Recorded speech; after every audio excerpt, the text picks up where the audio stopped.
Our family has a secret.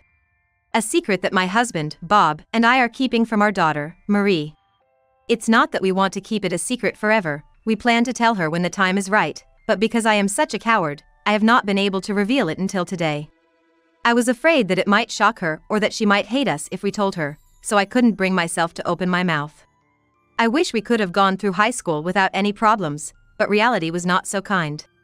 Marie realized the secret when she went to donate blood with her friends because she wanted to contribute to society. Yes, through her blood type. The staff at the donation center casually mentioned her blood type, and she realized that something was off. Both my husband and I have type O blood. However, the blood type Marie was told by the staff was type A. When I asked her what was wrong because she looked strange when she came home, Marie seemed to want to say something but didn't say anything right away. When we sat down for dinner with Bob, Marie, with a determined look on her face, asked, "Am I an abandoned child?" Overwhelmed with emotion, I couldn't answer, and Marie, feeling more anxious, started crying and locked herself in her room. My name is Wendy, I am 41 years old. I am a housewife working part-time at a supermarket.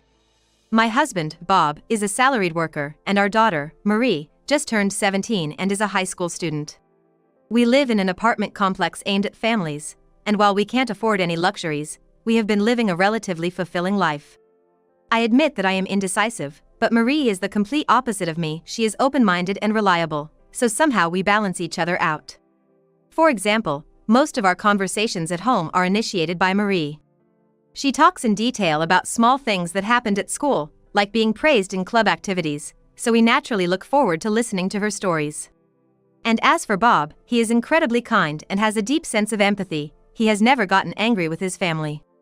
Whenever a problem arises, he quickly organizes the situation and finds a solution before anyone gets emotional. In this well-balanced family, 17 years have passed.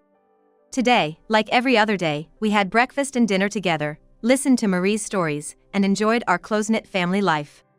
By the way, today's episode from Marie was about walking the neighbor's dog, Mrs. Berger, and seeing a gecko on her way home from school, and she talked about it very cheerfully. However, we have a secret that we are keeping from Marie.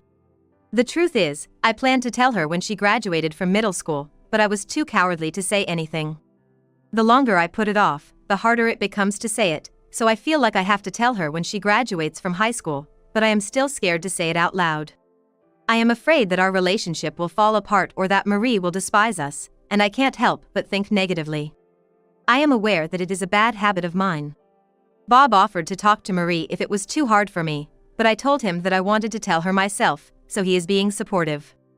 I might be frustrating him by not being able to say it even though I wanted to. But he respects my decision and waits for me without saying anything, and that's the kind of person Bob is. I don't know how many times I have been saved by Bob's personality. The story is about the relationship between Marie's birth and Bob. When I was a college student, I was asked out by two men who went to the same university as me. One was a guy named Tom, who I had been friends with since high school, and the other was Bob, who I became friends with in a college club. I didn't have romantic feelings for either of them, so I struggled a lot, but in the end, I decided to date Tom. When I turned down Bob's confession and told him that I wanted to be friends, not lovers, he kindly accepted it and told me that I could always talk to him if I needed to. I still think that it would have been better if I had chosen Bob at that time. It's pointless to regret it now, but there are times when I can't help but think about it. I think I started dating Tom in the winter of my second year of college, and in the beginning, he took me to aquariums and amusement parks a lot. I wasn't the type to get a lot of attention, but I heard later that Tom was enthusiastic because Bob had also confessed to me at the same time. As a result, I gradually got used to the relationship and started to think about a future with Tom, at least a little. After graduating from college, I started living with Tom, but living together revealed aspects of Tom's character that I hadn't seen before. We both started working at companies as new graduates, but instead of sharing household chores, everything was left to me, and Tom would spend money recklessly on every occasion. The money in the account we created for saving for the future was used up before I realized it, and Tom showed no signs of remorse. Eventually, I couldn't bear it anymore, and when I asked him to help with the chores or pointed out his sloppiness, he would get angry, making it increasingly difficult to handle. Although he never laid a hand on me, He started coming home less frequently and even started staying out all night, making me question the purpose of our cohabitation. Being a new graduate and having a changed environment, I had no one to consult with and felt exhausted from enduring everything alone. I considered breaking up several times, but I was afraid of getting emotionally upset and scolded, so time just passed without me saying anything. Then, when I fell ill and went to the hospital, I was informed that I was pregnant. Hosting a child, in any form, was irreplaceable for me, so I immediately reported it to Tom, but he flew into a rage and demanded an abortion. Tom was not prepared to share his life with me, and he probably saw me as nothing more than a convenient existence to take care of household chores and errands. When it came to raising a child, he was strongly opposed to being tied down by marriage, parenting, and family life, and demanded that I absolutely give it up. However, I couldn't give up my child, and with a strong desire to protect the child in my womb, I left the house I shared with Tom. I thought that the opportunity to meet the child in my belly was only once, and I couldn't bring myself to have an abortion. However, having moved to a big city for college, I had no reliable family nearby, and I couldn't afford to take a break from my new job. In my desperation, I headed to the apartment of Bob, whom I hadn't seen since graduating from college. Bob was visibly surprised by my sudden appearance, but he seemed to sense my distress and kindly let me into his home without saying a word. Then, after I organized my situation, he thought with me about what he could do to help. Bob still liked me and said he was very happy that I relied on him. I didn't want to take advantage of Bob's kindness, so I planned to give birth alone after staying with him for a while, but Bob didn't approve. Knowing that I was pregnant, he couldn't just stand by and do nothing, and he said he wanted me to consider living with him. Probably out of consideration so I wouldn't feel guilty. He might have had various conflicts that I didn't know about, but he swallowed them and chose to live with me and my unborn child. I ended up relying on Bob's kindness, so I promised to support our daily lives as much as possible, and Bob agreed to do so within his means. Although my pregnancy was a surprise to my coworkers and I was viewed with curiosity, I was able to resign amicably thanks to the understanding of some senior colleagues. Thinking about the future, Bob suggested that it would give our child more options if we unified our surnames to mine, so Bob entered my family as a son-in-law, and we submitted our marriage registration. He went out of his way to accommodate me, who was suddenly carrying a child, and accepted everything literally. Of course, both our parents opposed. Especially, I thought it was natural for Bob's parents to oppose. They probably didn't want their son to start a family with a woman carrying another man's child. It was easy to imagine, and I thought it was unavoidable. However, Bob rejected their objections with his characteristic sincerity, explaining that it was not a fleeting emotion. The powerful words "I want to believe in her and be close to her" that Bob said to his parents still resonate strongly in my heart. On the other hand, my parents thanked and apologized to Bob, emphasizing that they would always rely on him in times of need, as he supports the lives of me and our child. Being called the benefactor of their daughter, Bob seemed embarrassed, but he held my hand and declared, "I will make you happy." He took turns doing the housework when I was struggling with morning sickness during pregnancy and made sure to come home as early as possible and provide solid support after childbirth. He never misses recording the growth of Marie on video and dotes on her as if he were her biological father, for which I am very grateful. Now, it almost feels as if the time I spent with Tom never existed. However, the impact of this seemingly natural family image on me is not all positive. Every time I witness the magnitude of Bob's character, my chest tightens. It's probably punishment for not choosing Bob back then, but I can't shake off the lingering guilt. Every moment of happiness now seems so fragile, and there are times when I feel hopelessly anxious. I am terrified that revealing my secret may hurt the two of them. Bob is living with us knowing all the circumstances, so depending on Marie's reaction, it might cause trouble for Bob as well. One might think that if I'm so worried, I should just confess quickly, but I don't have the courage to do so. I disgust myself for saying that. Then one day, I noticed that Marie, who was out with a friend, had a somewhat stiff and awkward expression. Usually, after hanging out with her friends and returning home, she would talk endlessly about what they did and what they ate in a machine gun-like manner, but not this time. Concerned about the obvious discomfort, I asked Marie, "Is something wrong?" but she was reluctant to open up. I thought it might be the difficult age of adolescence or that she had a fight with a friend, but it didn't seem to be the case. Because I could tell that she kept looking at me, wanting to say something. I decided to wait until she was ready to talk and stopped prying. Maybe I just sensed the atmosphere and ran away. Finally, the time had come to reveal my secret. However, Marie seemed to have a hard time starting the conversation and, in the end, did not open her mouth. In the evening, when Bob came home, I started preparing dinner, and when it was ready, I called Marie.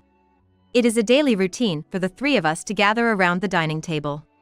In the middle of the usual scenery, Marie, as if she had made up her mind, finally opened her mouth. Today, I went to donate blood with my friend.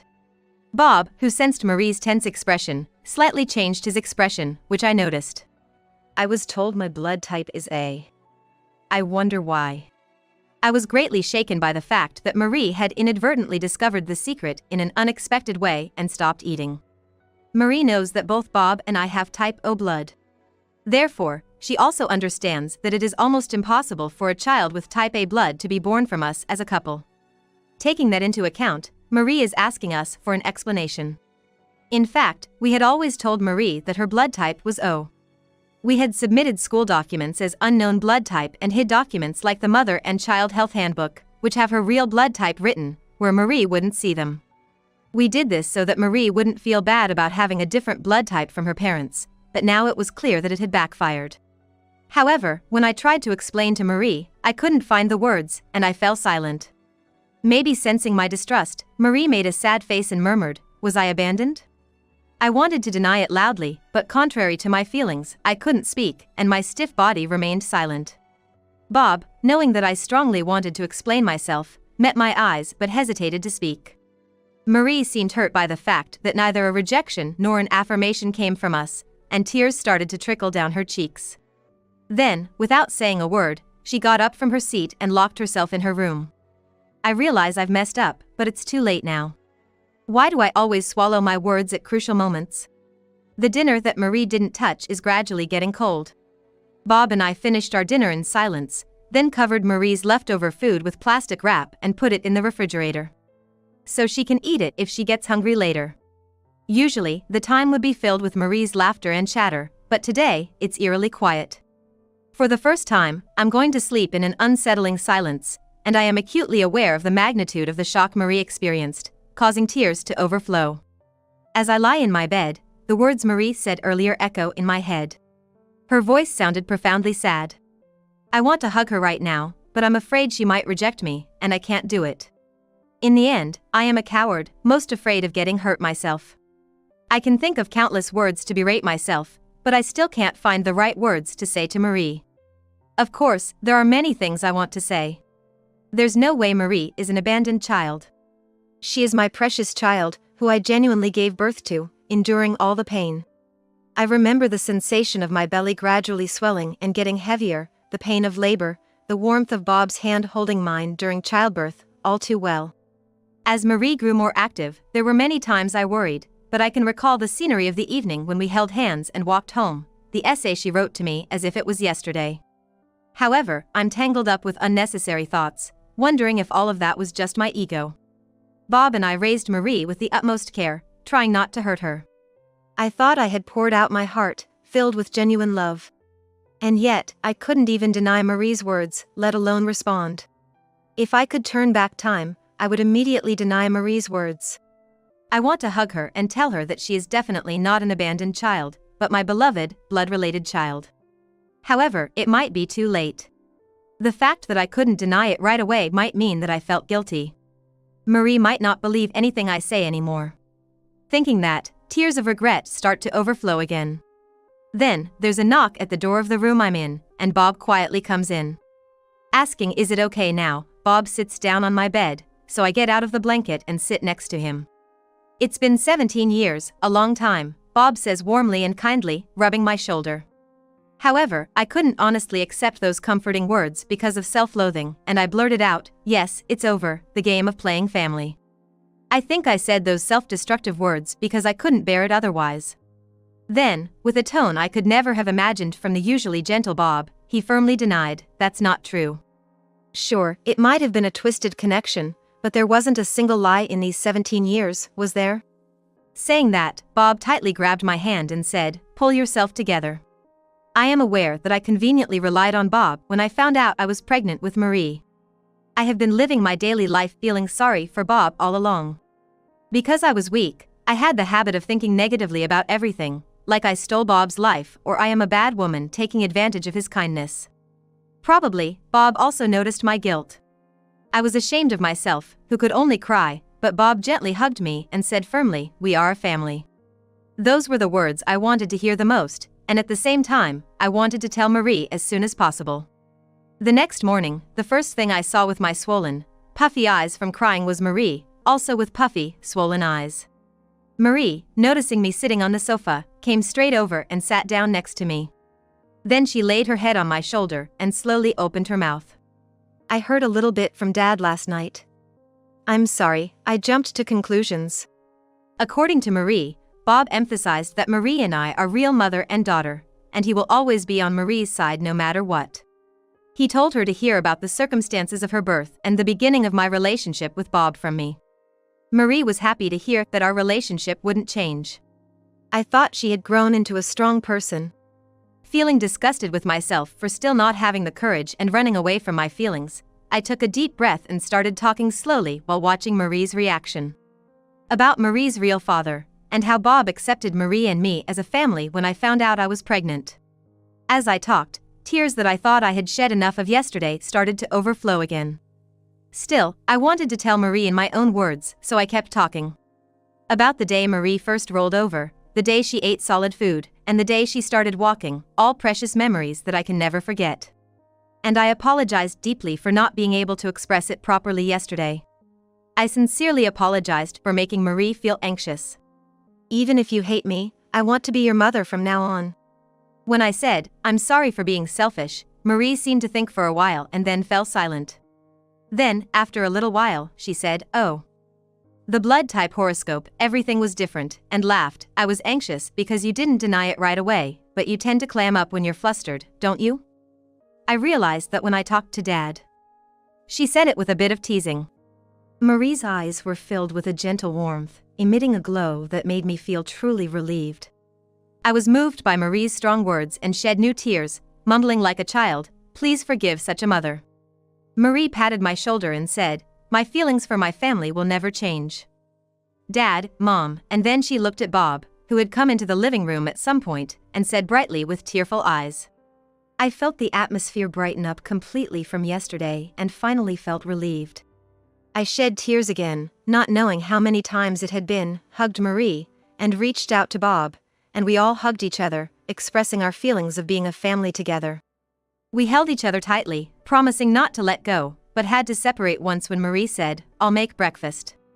Once we calmed down, it felt a bit embarrassing, but it also felt refreshing, like our family could restart.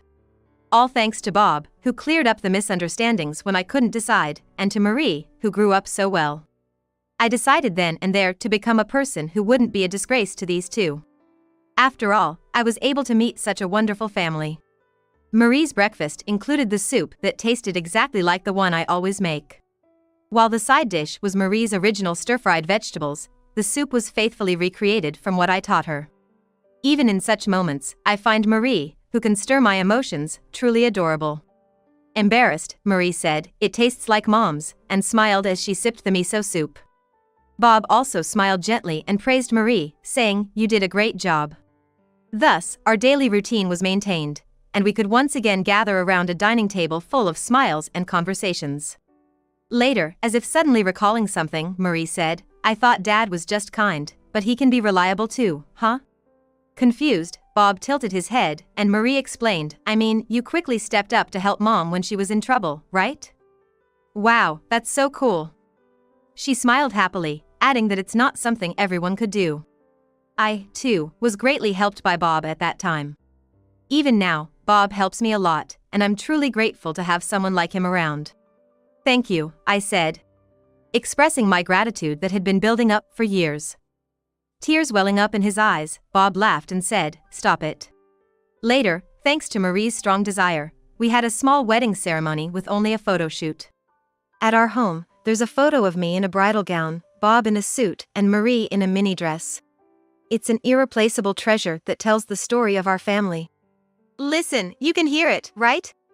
Today's episode from Marie is about her recent strength training. It seems she aims to tone up before summer ends. Maybe I should try it with Marie.